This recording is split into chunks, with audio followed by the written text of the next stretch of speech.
নমস্কাৰ বন্ধুসকল স্বাগতম জনাইছো অন্য এটা গুৰুত্বপূৰ্ণ ভিডিঅলৈ আজি আমি আলোচনা কৰিম লখিমপুৰ জিলাত হৈ যোৱা pre final assessment examination 2024 HS second ইয়াৰ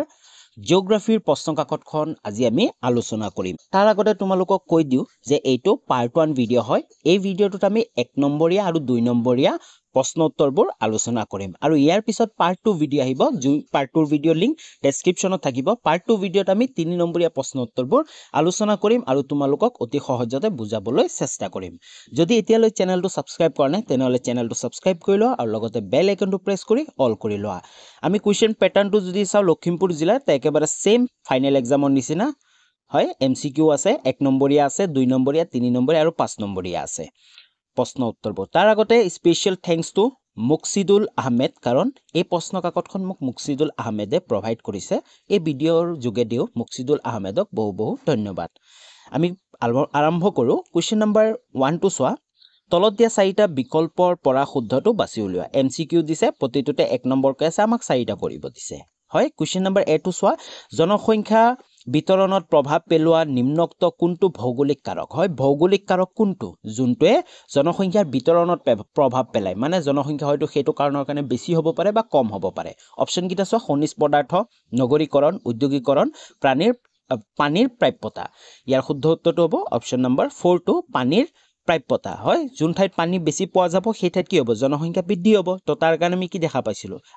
পুৰণি কালত যিমানবোৰ সভ্যতাবোৰ আছিল বেছিভাগ নদীৰ কাষতে কি হৈছিল গঢ় লৈ উঠিছিল কাৰণ পানীৰ প্ৰাপ্যতাৰ কাৰণে বুজি পাইছা আৰু যোন ঠাইত পানীৰ উপলব্ধতা কম থাকিব সেইবোৰ ঠাইত কি হ'ব জনসংখ্যা কম হ'ব যেনে মৰুভূমি অঞ্চলবোৰত বুজি পাইছা তোমালোকে নেক্সট কোৱেশ্চন লাগবাহো বি নম্বৰ কোৱেশ্চনটো সোৱা নিম্নলিখিত কোনবিধ ৰোপণ শস্য নহয় অপচন কিটা সোৱা কফি চাহ ৰবৰ আৰু বজৰা ইয়াৰ শুদ্ধ উত্তৰটো হ'ব অপচন নম্বৰ 4 টু বজৰা হয়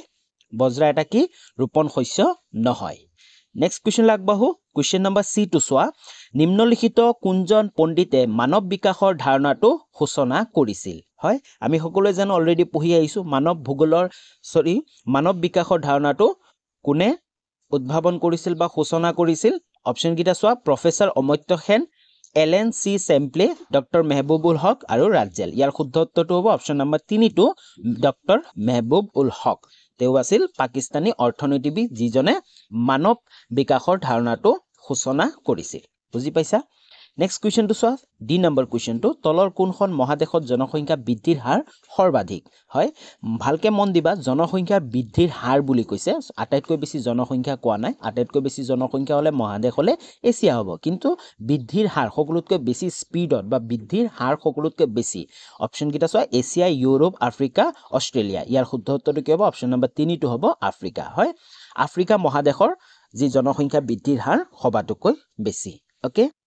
বুজি পালা তোমালোকে যদি তোমালোকে বুজি পাইছা তেনেহলে কমেন্ট এটা কৰি দিবা যে বুজি পাইছো আৰু যদি কোনবা কোৱেশ্চন বুজি নোপোৱা তেনেহলে কমেন্ট কৰি কোৱেশ্চন নাম্বাৰটো কবা মই নেক্সট ভিডিঅবোৰত পুনৰ তোমালোকক বুজাবলৈ চেষ্টা কৰিম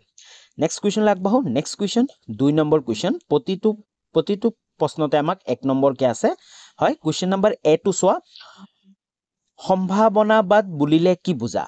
পসিবিলিজম হয় সম্ভাৱনাবাদ মানেনো কি উত্তৰটো সোৱা এ নম্বৰৰ উত্তৰটো পসিবিলিজম বা সম্ভাৱনাবাদ হৈছে এক ধাৰণা যাক মানুহে সৃষ্টিশীলতা আৰু প্ৰযুক্তিৰ ব্যৱহাৰ কৰি তেওঁলোকৰ পৰিবেশ অনুকূলিত আৰু সংশোধন কৰিব পাৰে ইয়াৰ দ্বাৰা সম্পূৰ্ণৰূপে আকাৰ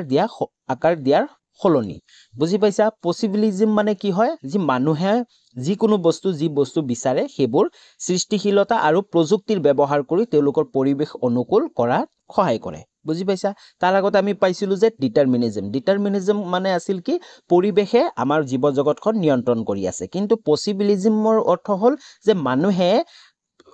আমাৰ প্ৰাকৃতিক পৰিবেশটো নিয়ন্ত্ৰণ কৰি আছে মানুহৰ যি ইচ্ছা অনুসৰি মানুহে কি কৰিব পাৰে পৰিবেশ প্ৰযুক্তিৰ ব্যৱহাৰ কৰি পৰিবেশটো অনুকূল কৰিব পাৰে ওকে নেক্সট কোৱেশ্চনটো সোৱা বি নম্বৰ কোৱেশ্চনটো আছিল স্বাভাৱিক জনসংখ্যা বৃদ্ধি বুলিলে কি বুজা উত্তৰটো সোৱা জনসংখ্যাৰ স্বাভাৱিক বৃদ্ধি হৈছে সময়ৰ সৈতে জনসংখ্যাৰ প্ৰাকৃতিক বৃদ্ধি মুখ্যত জন্মহাৰ আৰু মৃত্যুহাৰ মাজত পাৰ্থক্য দ্বাৰা চলিত হয় স্বাভাৱিক জনসংখ্যা মানে হৈছে স্বাভাৱিক জনসংখ্যা বৃদ্ধি হৈছে সময়ৰ সৈতে জনসংখ্যাৰ প্ৰাকৃতিক বৃদ্ধি হয়নে যেতিয়া জন্মহাৰ আৰু মৃত্যুৰ হাৰৰ মাজত পাৰ্থক্য হ'ব তেতিয়া আমি কি কম বৃদ্ধি বুলি কম যেতিয়া জন্মহাৰ বৃদ্ধি পাব মৃত্যুৰ হাৰ কমি যাব তেতিয়া আমি কি কম জনসংখ্যা বৃদ্ধি বুলি কম তাৰ পিছত চোৱা প্ৰব্ৰজনৰ দ্বাৰা প্ৰভাৱিত নোহোৱাকৈ ই এক নিৰ্দিষ্ট এলেকা বা দেশত স্বাভাৱিক জনগাঁথনিত পৰিস্থিতিত হোৱা বিকাশক প্ৰতিনিধিত্ব কৰে আৰু ই কি প্ৰব্ৰজনৰ দ্বাৰা প্ৰভাৱিত নোহোৱাকৈ ই এক নিৰ্দিষ্ট এলেকা বা দেশৰ স্বাভাৱিক জনগাঁথনিক পৰিস্থিতিত হোৱা বিকাশক প্ৰতিনিধিত্ব কৰে ওকে বুজি পাইছা তোমালোকে নেক্সট কোৱেশ্চন লাগবাহো কোৱেশ্চন নম্বৰ C2 চোৱা অসমৰ কোনখন জিলাত ৰায়চিনা ৰাষ্ট্ৰীয় উদ্যান অৱস্থিত হয় হ'ব পাৰে কোৱেশ্চনটো সাগে ভুল হৈছে ৰায়চিনা নহয় হয় ৰায়মনা হ'ব লাগিছিল হয় উত্তৰটো চোৱা তোমালোকে ৰায়মনা ৰাষ্ট্ৰীয় উদ্যান অসমৰ কোকৰাঝাৰ জিলাত অৱস্থিত হয় কোৱেশ্চনটো হ'ব পাৰে ৰায়মনা লিখিব লাগিছিল কিন্তু ৰায়চিনা বুলি লিখি দিছে ওকে নেক্সট কোৱেশ্চনটো চোৱা ডি নম্বৰ কোৱেশ্চনটো কি ধৰণৰ প্ৰদূষণে এচিড বৰষুণ সৃষ্টি কৰে হয় কি ধৰণৰ প্ৰদূষণে এচিড বৰষুণ সৃষ্টি কৰে উত্তৰটো চোৱা এচিড বৰষুণ বায়ু প্ৰদূষণৰ ফলত হয় কিহৰ ফলত হয় বায়ু প্ৰদূষণ হলে এচিড বৰষুণ হয় আৰু এই এচিড বৰষুণ বায়ু প্ৰদূষণৰ কাৰণে হয় তাৰ পিছত চোৱা মুখ্যত সালফাৰ ডাই অক্সাইড আৰু নাইট্ৰজেন অক্সাইড বায়ুমণ্ডলত এৰি দিয়াৰ ফলত যেতিয়া বায়ুমণ্ডলত সালফাৰ ডাই অক্সাইড আৰু নাইট্ৰজেন অক্সাইডৰ মাত্ৰা যেতিয়া বাঢ়ি যাব তেতিয়া কি হ'ব এচিড বৰষুণ হয় ওকে বুজি পালা তোমালোকে নেক্সট কোৱেশ্চন লাগবাহো নেক্সট কোৱেশ্চন হল কোৱেশ্চন নম্বৰ 3 প্ৰতিটো প্ৰশ্নৰে আমাৰ প্ৰশ্নৰ কাৰণে আমাক 2 নম্বৰ কে দিছে কোৱেশ্চন নম্বৰ A টু চোৱা মানৱ বিকাশৰ দুটা উপাদানৰ নাম লিখা উত্তৰটো চোৱা মানৱ বিকাশৰ দুটা মুখ্য উপাদান হৈছে 1 নম্বৰ হল স্বাস্থ্য আৰু 2 নম্বৰ হল শিক্ষা বুজি পাইছা মানৱ বিকাশৰ দুটা উপাদান হৈছে স্বাস্থ্য আৰু শিক্ষা স্বাস্থ্য চোৱা লোকসকলে সঠিক স্বাস্থ্য সেৱা পুষ্টি আৰু দীঘলীয়া আৰু স্বাস্থ্যৱান জীৱন প্ৰাপ্ত কৰা নিশ্চিত কৰা ইয়াক প্ৰায় জন্মৰ সময়ত জীৱনৰ প্ৰত্যাশাৰ দৰে সূচকৰ দ্বাৰা জোখা হয় হয় স্বাস্থ্য এটা হ'ব আৰু নেক্সটটো চোৱা শিক্ষা সাক্ষৰতা হাৰ আৰু স্কুলীয়া শিক্ষাৰ গড় বছৰৰ দ্বাৰা জোখা জ্ঞান আৰু দক্ষতা আহৰণৰ বাবে মানদণ্ড শিক্ষা আৰু সুযোগ প্ৰদান কৰা এইগিটা যেতিয়া এই দুটা মুখ্য উপাদান যেতিয়া এখন ঠাইত গঢ় লৈ উঠিব বা বিকাশ হ'ব তেতিয়া কি বুলি কোৱা হ'ব মানৱ বিকাশ হোৱা বুলি কোৱা হ'ব বুজি পাইছা তো মানৱ বিকাশৰ দুটা উপাদান হ'ব স্বাস্থ্য আৰু শিক্ষা নেক্সট কোৱেশ্চন লাগবাহু কোৱেশ্চন নম্বৰ B টু চোৱা দুই ধৰণৰ জল পৰিবহন কি হয় জল পৰিবহনৰ কথা আমি পঢ়িছোৱে কিন্তু এতিয়া আমাক খুদিছে যে দুই ধৰণৰ জল পৰিবহন কি চোৱা 1 নম্বৰটো হল আভ্যন্তৰীণ জল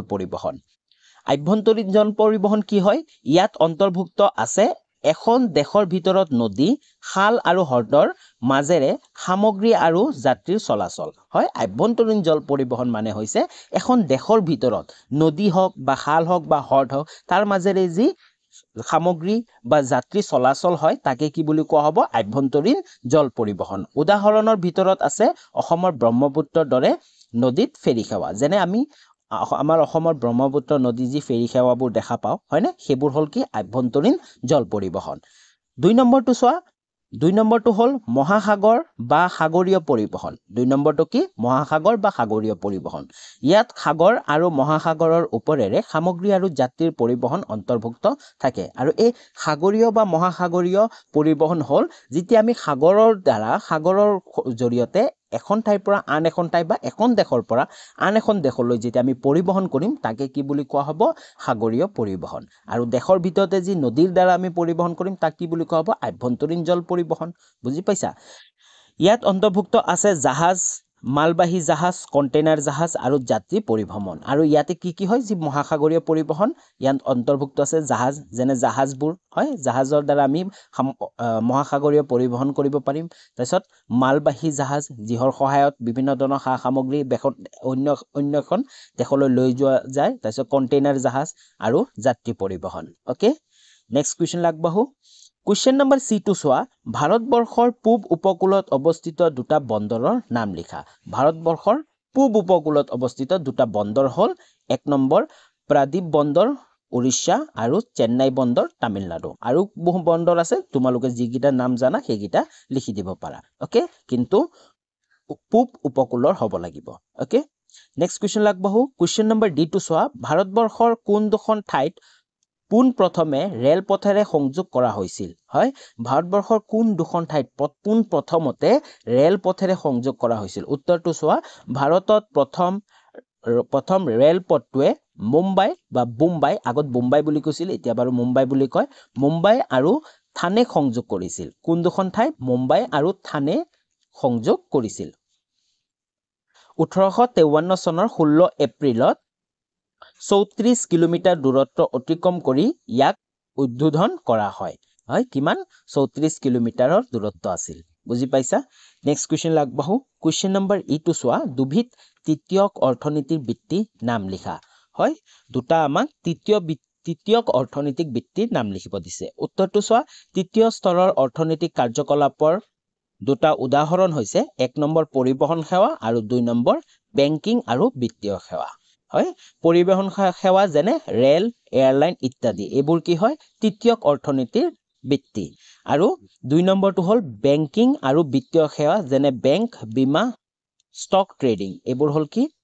তৃতীয়ক অৰ্থনীতিৰ ভিত্তিৰ সেৱা বুজি পাইছা নেক্সট কোৱেশ্চন লাগবহু কোৱেশ্চন নম্বৰ এফ টু চোৱা অসমৰ জনসংখ্যা বৃদ্ধিৰ দুটা মুখ্য কাৰণ লিখা অসমত যি জনসংখ্যা বৃদ্ধি হৈ আছে তাৰ দুটা মুখ্য কাৰণ লিখিব দিছে উত্তৰটো চোৱা অসমৰ জনসংখ্যা বৃদ্ধিৰ দুটা মুখ্য কাৰণ হৈছে উচ্চ জন্মহাৰ হয় প্ৰথম প্ৰধান কাৰণটো হৈছে উচ্চ জন্মহাৰ চোৱা পৰিয়াল পৰিকল্পনা কম বয়সৰ বিবাহ আৰু কিছুমান অঞ্চলত প্ৰব্ৰজনন স্বাস্থ্যৰ বিষয়ে সজাগতাৰ অভাৱৰ বাবে অসমত জন্মৰ হাৰ তুলনামূলকভাৱে উচ্চ হৈছে হয় পৰিয়াল পৰিকল্পনা কম বয়সত বিবাহ এইবোৰ কাৰণত কি হৈ আছে উচ্চ জন্মৰ হাৰ অধিক মাত্ৰাত বৃদ্ধি হৈ আছে যাৰ ফলত কি হৈছে অসমত জনসংখ্যা বৃদ্ধি হৈ আছে 2 নম্বৰ কাৰণটো চোৱা প্ৰব্ৰজনৰ ভিতৰত 2 নম্বৰ কাৰণটো হল প্ৰব্ৰজনৰ উন্নত অৰ্থনৈতিক সুযোগ কৃষিৰ সম্ভাৱনা আৰু সীমান্তৱৰ্তী অঞ্চলত ৰাজনৈতিক অস্থিৰতাৰ বাবে অসমে চুবুৰীয়া ৰাজ্য আৰু বাংলাদেশৰ দৰে দেশৰ পৰা গুৰুত্বপূৰ্ণ প্ৰব্ৰজন অনুভৱ কৰে হয় আৰু যি প্ৰব্ৰজন এটা মুখ্য কাৰণ আছে যেনে ওচৰ চুবুৰীয়া যিমানবোৰ ৰাজ্য আছে তাত যি ৰাজনৈতিক অস্থিৰতাৰ বাবে বহুত মানুহ অসমলৈ প্ৰব্ৰজন কৰে আৰু অৰ্থনৈতিক সুযোগৰ বাবেও অসমলৈ প্ৰব্ৰজন কৰে হয় আৰু চুবুৰীয়া যি দেশ আছে বাংলাদেশৰ পৰাও বহু প্ৰব্ৰজন হয় তাৰ ফলত কি হৈ আছে অসমৰ জনসংখ্যা বৃদ্ধি হৈ আছে বুজি পাইছা বা অসমৰ জনসংখ্যা বৃদ্ধি হোৱাৰ মুখ্য কাৰণ হল এই দুটা ওকে নেক্সট কোৱেশ্চন লাগবহু কোৱেশ্চন নম্বৰ জি টু চোৱা দ্বিপাক্ষিক বাণিজ্য কি অলৰেডি বহুবাৰ এই কোৱেশ্চনটো আমি আলোচনা কৰিছো আৰু বহু আগৰ বছৰতো বহুবাৰ এই কোৱেশ্চনটো আহিছে দ্বিপাক্ষিক বাণিজ্য চোৱা দ্বিপাক্ষিক বাণিজ্য হৈছে দুয়োখন দেশৰ মাজত সামগ্ৰী আৰু সেৱা আদান প্ৰদান হয় দ্বিপাক্ষিক বাণিজ্য মানে দুখন দেশৰ মাজত হয় দুখন দেশৰ মাজত যি সামগ্ৰী ট্ৰেড হয় বা বাণিজ্য হয় বা আদান প্ৰদান হয় তে তাকে আমি কি বুলি কওঁ দ্বিপাক্ষিক বাণিজ্য বুলি কওঁ হয় এখন দেশে আন এখন দেশৰ লগত যি বাণিজ্য কৰে তাকে দ্বিপাক্ষিক বাণিজ্য বুলি কোৱা হয় কিন্তু তাৰ পিছত চোৱা সাধাৰণতে বাণিজ্য চুক্তিৰ দ্বাৰা নিয়ন্ত্ৰিত হয় যি শুল্ক আমদানি ৰপ্তানি সীমাবদ্ধতা আৰু বাণিজ্য কোটা আদিৰ দৰে চৰ্চাৱলী নিৰ্ধাৰণ কৰে আৰু কিন্তু দ্বিপাক্ষিক বাণিজ্য কেতিয়া হ'ব যেতিয়া দুখন দেশৰ মাজত চুক্তি হ'ব হয়নে চুক্তি হ'ব যে প্ৰতি বছৰে আপোনালোকে আমাক ইমানখিনি আটা দিব বা চাউল দিব আৰু আমি আপোনালোকক ইমানখিনি কি দিম চাহপাত দিম এনেকুৱা ধৰণৰ যি চুক্তি হ'ব আৰু তেওঁলোকে স্বাক্ষৰ কৰি ল'ব হয় চোৱা এই দুয়োখন ৰাষ্ট্ৰৰ মাজত অৰ্থনৈতিক সম্পৰ্ক উন্নত কৰা আৰু বাণিজ্যিক লাভালাভ ভাৰসাম্য ৰখাৰ ওপৰত গুৰুত্ব আৰোপ কৰে হয় আৰু তেওঁলোকে কি কৰে চুক্তি অনুযায়ী স্বাক্ষৰ কৰি কেনে যি বাণিজ্য কৰে তাকে কি বুলি কোৱা হ'ব দ্বিপাক্ষিক বাণিজ্য বুলি কোৱা হ'ব ওকে আশা কৰো তোমালোকে উত্তৰটো বুজি পাইছা নেক্সট কোৱেশ্চন লাগবহু কোৱেশ্চন নম্বৰ এইচ টু চোৱা ভাৰতবৰ্ষৰ দুটা মুখ্য ঔদ্যোগিক অঞ্চলৰ নাম লিখা হয় ভাৰতবৰ্ষৰ দুটা মুখ্য ঔদ্যোগিক অঞ্চলৰ নাম লিখিব দিছে প্ৰথমটো চোৱা মুম্বাই পুনে ঔদ্যোগিক অঞ্চল তোমালোকে মনত ৰাখিবা মুম্বাই পুনে ঔদ্যোগিক অঞ্চলৰ বিষয়ে তোমালোকক চমুটকা লিখিব দিব পাৰে উত্তৰটো চোৱা মুম্বাই পুনে ঔদ্যোগিক অঞ্চল এই অঞ্চলত মুম্বাই পুনে থানে নাসিক আৰু ইয়াৰ চাৰিওফালৰ অঞ্চল অন্তৰ্ভুক্ত হৈ আছে আৰু এই যি মুম্বাই পুনে ঔদ্যোগিক অঞ্চলটো আছে এই অঞ্চলটো ক'ত আছে মুম্বাই পুনে থানে নাসিক আৰু ইয়াৰ চাৰিওফালৰ অঞ্চলবোৰ অন্তৰ্ভুক্ত হৈ আছে ই বস্ত্ৰ ৰাসায়নিক পদাৰ্থ অভিযান্ত্ৰিক ইলেক্ট্ৰনিক আৰু অটোমোবাইলৰ দৰে উদ্যোগৰ বাবে জনাজাত আৰু এই যি মুম্বাই পুনে ঔদ্যোগিক অঞ্চলটো আছে এই অঞ্চলটো বস্ত্ৰ ৰাসায়নিক পদাৰ্থ অভিযান্ত্ৰিক ইলেক্ট্ৰনিক আৰু অটোমোবাইলৰ দৰে উদ্যোগৰ বাবে কি জনাজাত 2 নম্বৰটো চোৱা হুগলী ঔদ্যোগিক অঞ্চল হুগলী নদীৰ কাষত পশ্চিমবংগত অৱস্থিত এই অঞ্চলৰ ভিতৰত আছে কলকাতা হাওৰা আৰু ওচৰৰ অঞ্চল হয় এই হুগলী অঞ্চলটো ক'ত অৱস্থিত কলকাতা হুগলী নদীৰ পাৰত কলকাতা হাওৰা আৰু ওচৰৰ অঞ্চলবোৰ অন্তৰ্ভুক্ত হৈ আছে ই কিহৰ কাৰণে বিখ্যাত ই পাট বস্ত্ৰ